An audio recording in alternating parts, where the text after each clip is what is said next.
Merry Christmas, everyone, and welcome back.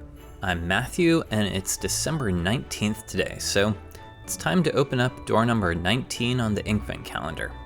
Let's see what we've got.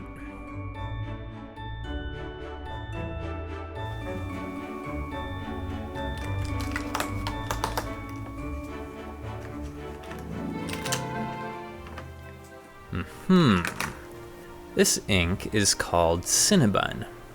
And yes, this is another scented ink. Cinnamon seems like it should be a pretty easy fragrance to do well, but I guess we'll see. First, let me mention that it was my birthday a few weeks ago, and my good friend Chris gave me this beautiful notebook cover that you can see in the background from Portland Leather, and you can expect a future review of that as well. As usual, I'll be swatching this ink on my coloring, on Aerofil, and on ivory Midori paper.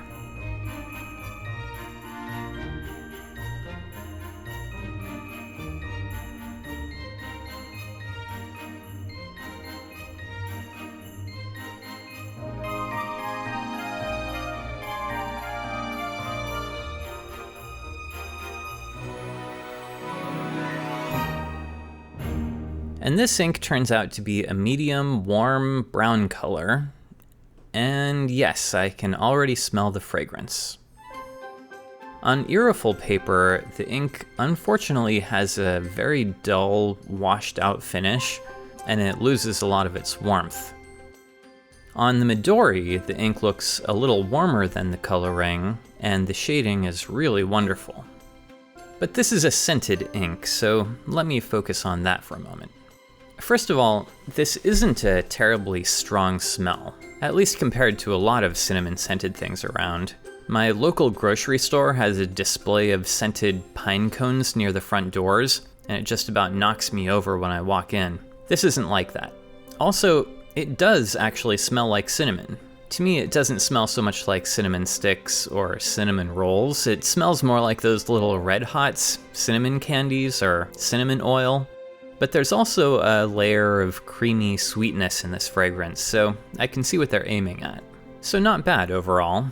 Probably my favorite of the scented inks.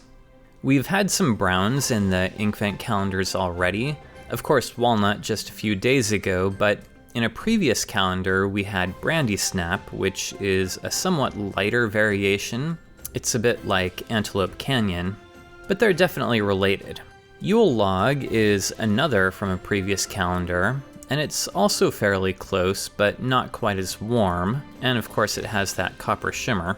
Again, Yule Log is closer to Raw Sienna, and Pick Me Up is a little darker, as well as being cooler and sheening green. I did a couple of writing samples on Cosmo Air Snow and on bank paper, but it should be pretty clear from the start that there were some serious problems with this ink. On the Cosmo, the color wasn't great, but more importantly, there was some serious feathering. Again, an ink has to be pretty bad to feather on Cosmo, so that's a real concern. On the bank paper, the color of the ink showed up better, but the feathering was just as bad, if not worse. I did get some pretty shading again, but as much as I like the color and the shading, and even though the smell is not terribly offensive, with this much feathering on high-quality papers, this stuff is just not going to be usable as a writing ink. It occurs to me that I have enough cinnamon-scented stuff around that I might be nose-blind about this one, so let me know what you think of the smell and if you'd be willing to work with an ink that's this wet. And that's it for today. I'm about to bake some cookies. Stay safe out there, everyone, and I'll see you back here again tomorrow with another new bottle of ink.